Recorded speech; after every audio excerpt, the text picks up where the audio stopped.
ప్రభుత్వానికి 2 లక్షల నుంచి 3 లక్షల కోట్ల రూపాయలు ఆదాయం వచ్చేది. ఆదాయంతో సంక్షేమ కార్యక్రమాలు చేసేవారు. అభివృద్ధి కార్యక్రమాలు జరిగి ఉంటే ఇక్కడ పేదవాళ్ళు హైదరాబాద్కో బెంగళూరుకో చెన్నైకో పోయే పని లేకుండా ఇక్కడనే పనులు చేసుకునేవాళ్ళం. ఈరోజు పాసి పనులు కూడా మట్టి పనులు కూడా వేరే ప్రాంతానికి వలస వెళ్తున్నారంటే ఇది సిగ్గనిపించదా జగన్ రెడ్డి అని అడుగుతున్నా. ఎన్నికల ముందు చెప్పాడు అమరావతి రాజధాని చెప్పాడా లేదా అని మిమ్మల్ని అడుగుతున్నా. అసెంబ్లీ సాక్షిగా చెప్పాడా లేదా? ఎందుకు మాట మార్చావు? ఎందుకు మాట మార్చావు?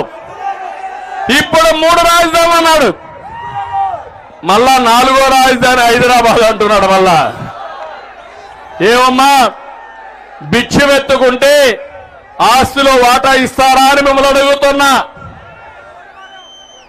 హైదరాబాద్ 10 సంవత్సరాలు ఉమ్మడి రాజధాని మేము నష్టపోయాం, మేము చేతగానాలం, పనికిరాని వాడు ముఖ్యమంత్రి అయ్యాడు కాబట్టి మళ్ళా వస్తాం, మాకేదో మీ పంచనుంటాం, మాకు కూడా చూడమంటే ఒప్పుకుంటారా తమ్ముళ్ళు అని మిమ్మల్ని అడుగుతున్నా.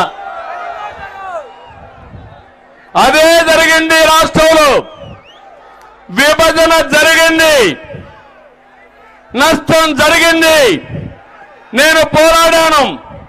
ఆ రోజు కూడా ఒకటే చెప్పాను, మీరు విభజన చేస్తే ఇద్దరికి న్యాయం చేయండి, అప్పుడే విభజన చేయండి, లేకపోతే సరైన న్యాయం చేయమంటే ఆ రోజు కాంగ్రెస్ పార్టీ వినకుండా విభజన చేశారు. కానీ కొన్ని పెట్టారు, కానీ అవి రాలేదన్న ఉద్దేశంతో నేను ఆ రోజు పోరాడాను. నేను ఈరోజు బీజేపీతో డిఫర్ అయ్యానంటే నేను వ్యక్తిగతంగా కాదు, మనకు ఏదైతే ఆ రోజు మనకి ఇవ్వాల్సిన ప్రత్యేక హోదా ఇవ్వలేదని నేను డిఫర్ అయ్యాను తప్ప ప్రజల కోసం తప్ప ఇంకోటి కానీ కాదని మీ అందరికీ విజ్ఞప్తి చేస్తున్నా. జగన్మోహన్ రెడ్డి ఏం చెప్పాడు? కేంద్రం మెడలు వస్తానని చెప్పాడా లేదా అని మిమ్మల్ని అడుగుతున్నా. మెడలు ఉంచాడా అని మిమ్మల్ని అడుగుతున్నా. ఒక్క మాటలో చెప్పాలంటే ఈ రాష్ట్రానికి ఎక్కువ అన్యాయం చేసిన వ్యక్తి ఎవరు తమ్ముళ్ళు? ఎవరు అడుగుతున్నా? విభజన కంటే కేంద్రం సహాయం చేస్తామన్నా సహాయం తీసుకోలేని వ్యక్తి మూర్ఖుడు ఈ జగన్మోహన్ రెడ్డి.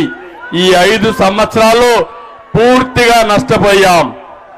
ఏ విధంగా నష్టపోయాం ఒక్కసారి మీరు చూస్తే, నేను ముఖ్యమంత్రిగా ఉన్నప్పుడు దేశంలో అభివృద్ధిలో